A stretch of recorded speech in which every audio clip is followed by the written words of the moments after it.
Você acompanha agora a meditação da Palavra do Senhor com o Padre João Carlos. E nesta quarta-feira, dia 5 de agosto, eu estou lhe trazendo a Palavra de Deus para abençoar o seu dia. É verdade, Senhor, mas os cachorrinhos também comem as migalhas que caem da mesa dos seus donos. Mateus 15, versículo 27. Não foi uma coisa fácil as primeiras comunidades cristãs se abrirem para os pagãos. Jesus era judeu, Maria era judia, os apóstolos todos judeus. Aquela gente tinha consciência clara de ser o povo de Deus, o povo com quem Deus vivia em uma sagrada aliança. O Senhor Deus mesmo o tinha escolhido como seu povo, libertando-o da dominação dos pagãos no Egito e em Canaã.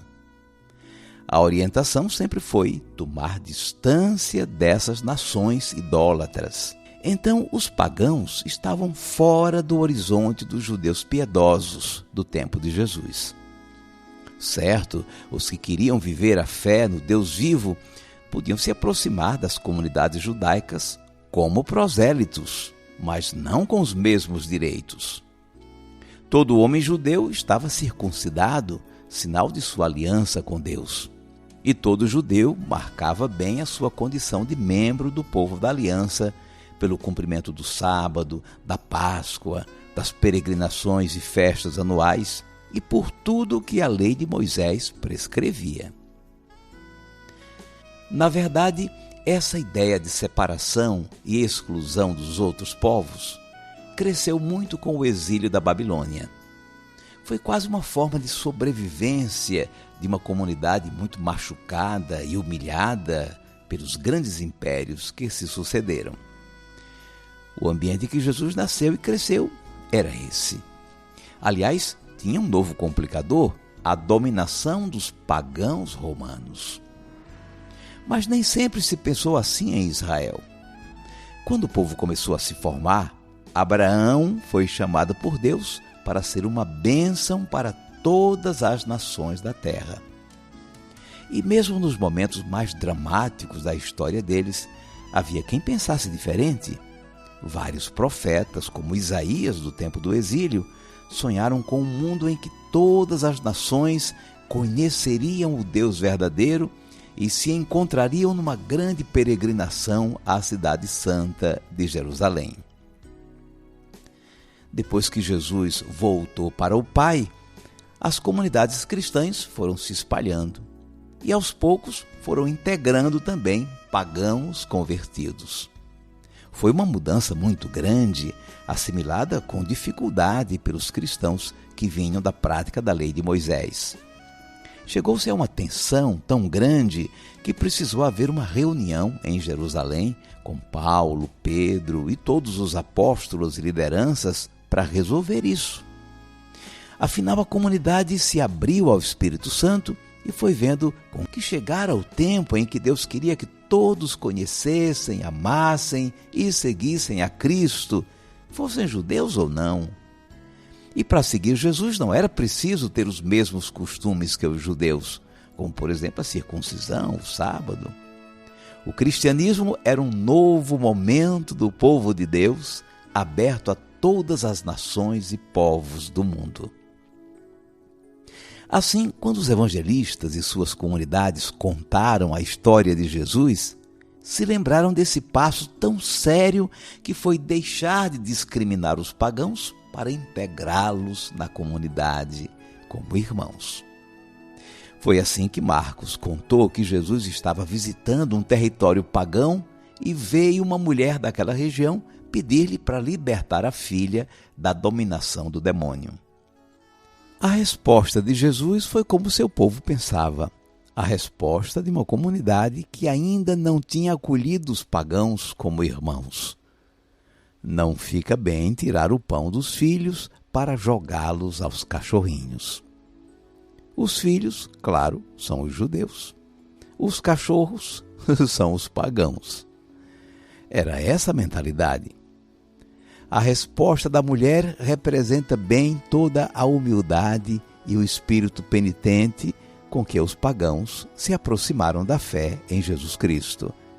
É verdade, Senhor, mas também os cachorrinhos, debaixo da mesa, comem as migalhas que as crianças deixam cair. Diante dessa condição necessitada, penitente e humilde dos pagãos, as comunidades abriram os braços para acolhê-los. A resposta de Jesus é o retrato disso. Mulher, grande é a tua fé. Seja feito como tu queres. A salvação em Cristo veio para todos.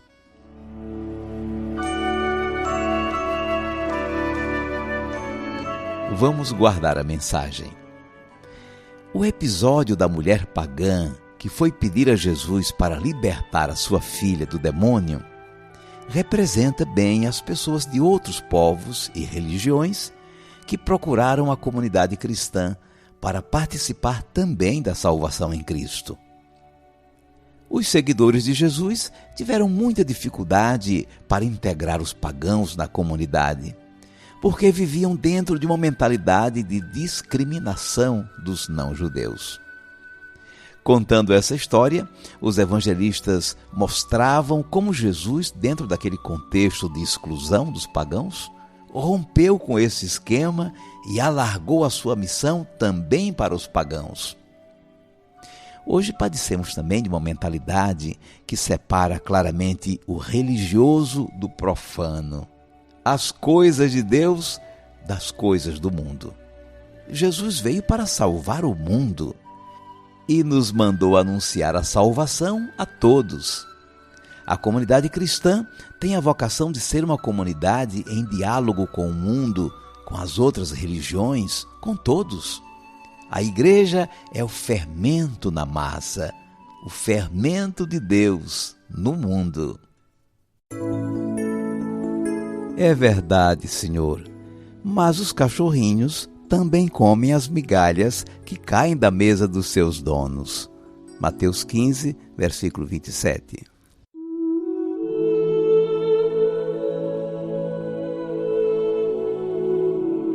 Cinco segundos para você falar com Deus.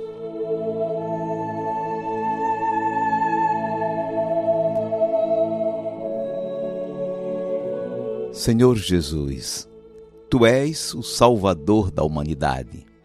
Venceste o pecado e o mal que mandavam no mundo. É assim que lemos no Evangelho tantas histórias em que libertaste pessoas do Teu povo da dominação do demônio, até mesmo dentro da sinagoga. Nessa história da mulher pagã que foi te pedir para Tu libertares sua filha, nós vemos como a tua ação redentora se abriu também para as pessoas pagãs. Tu te colocaste como missionário do Pai a serviço do bem de todos, sem discriminação. A tua atitude ajudou as primeiras comunidades cristãs a compreenderem que a salvação chegara para todos. Senhor, ajuda-nos a vencer também a estreiteza de nossos pensamentos, que nos fecham em nossos templos e não nos permitem ver a missão na sua abrangência no mundo, como bênção que deve chegar a todos, transformando toda a realidade com a tua graça.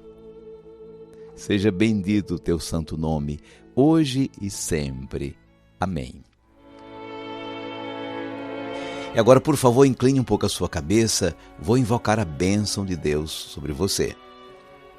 O Senhor te abençoe e te guarde. O Senhor tenha misericórdia de ti. O Senhor te dê a paz e te abençoe o Deus Todo-Poderoso, Pai e Filho e Espírito Santo. Vamos viver a palavra. Será que você poderia comentar a passagem de hoje com alguém? Seria um bom exercício de compreensão do Evangelho e de compromisso com a missão.